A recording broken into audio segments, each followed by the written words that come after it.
My name is Noah. No, not that Noah. And I am one of Zelophehad's daughters. I remember the day that word went out amongst all the Israelites that a census was being taken in order to determine the amount of land each tribe would receive when we entered into the promised land. Not that we were actually there yet or anything. You could feel the excitement in the camp, but there was also an underlying uncertainty. We'd been in the desert for a long time by this point, and as much as we all wanted to believe that we would see the land of milk and honey, it was hard to believe that it was actually coming true. I first heard the news when my sister Milka came home from the well with all the latest gossip.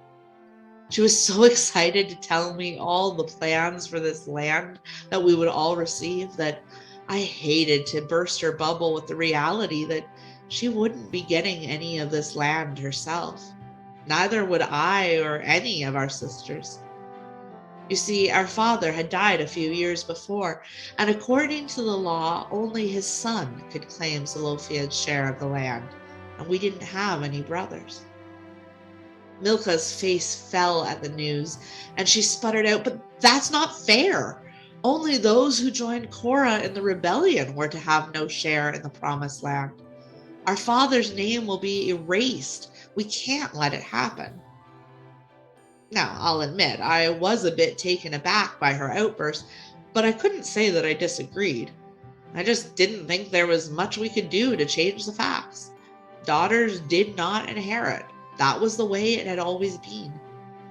But Milka means queen, and she's always been accustomed to getting her own way, so I knew this conversation wasn't over.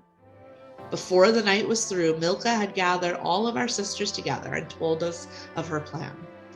We would petition Moses and the rest of the leaders when they gathered at the tent of meeting the next day. We would do our best to make sure that our father's name was not forgotten in the house of Israel, and we would ensure that we had an inheritance of our own. I wasn't sure it would work, and I was a mess of nerves when we set out for the tent of meeting. But with our heads held high and hand in hand, we went anyway. I thought Moses was never going to speak. It took so long for him to open his mouth after we made our request. But finally he said that he would take it to God and get back to us with an answer as soon as he could. When he came back and told us that God had agreed with our words, I was the one who was speechless. Milka, of course, only said, "I told you so." It's been many years since those days in the wilderness, but I think about them often, and I want to share with you a couple of things that I learned through the experience. First, we must always have faith. There were so many reasons to doubt that this was the right thing to do. The big one, of course, was that we weren't even in the promised land yet, and this could have all been a moot point if there was no land to inherit. But we stepped out in faith, believing that God's promises would be fulfilled, and doing our best to ensure that we could take part in them.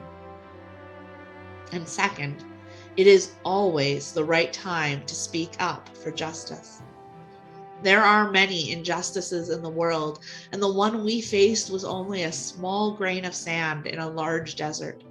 So it can sometimes feel overwhelming to speak up against them. But our God is a God of justice, love, and compassion, and so calls us to care for the most vulnerable amongst us.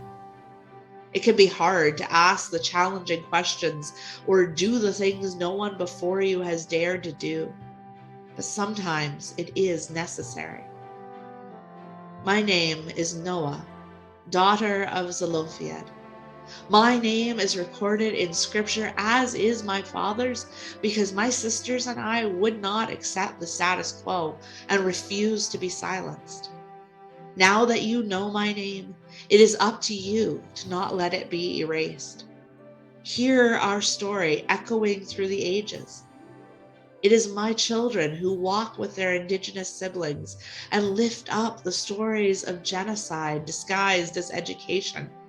of disproportionate incarceration rates, of missing and murdered women and girls, seeking right relationships and reconciliation.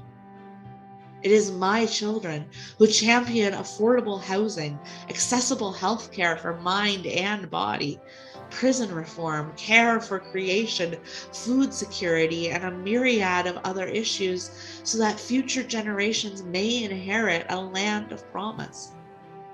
It is my children who stand shoulder to shoulder and hand in hand with friend and neighbor and even enemy to challenge the narrative that injustices must be accepted because change will never come.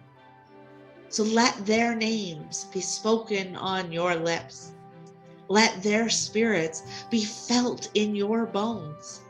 And let their legacies be lived in your lives. Have faith in the promises of God, and let justice roll down like waters and righteousness as a mighty stream.